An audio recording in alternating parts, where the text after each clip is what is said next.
კუდრების აღგომის შესახებ კი არ წაგიკითხავთ მოსეს წიგნში.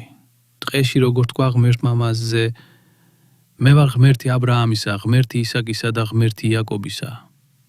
ღმერთი არ არის მკვდრებისა, არამედ ცოცხლებისა, დიდი ცდებით.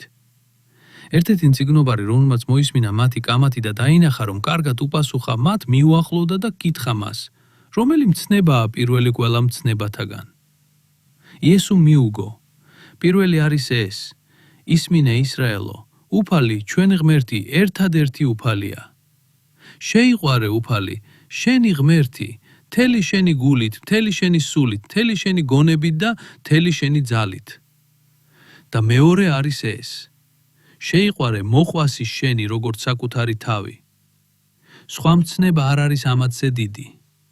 უთხრა მას მწიგნობარმა, კარგად თქვი მოძღვარო, ჭეშმარიტად თქვი, რომ ის არის ერთია და არ არის მის გარდა სხვა. და რომ მას გვიყვარდეს მთელი გულით, მთელი გონებით, მთელი სულით და მთელი ძალით და მოყვასი გვიყვარდეს როგორც თავი, ეს ბევრად უმჯობესია ყველა მსხვერპლსა და სხვა აღსავლენზე. ხოლო იესუმ რომ დაინახა, გონივრულად უპასუხა, უთხრა მას, შორს არ ხარ ღვთის სასუფევლისგან. და ვეღარავინ ბედავდა მისთვის შეკითხვების დასმას. და როცა ასწავლიდა ტაძარში, იესო ამბობდა, როგორ ამბობენ წიგნობრები, რომ ქრისტე დავით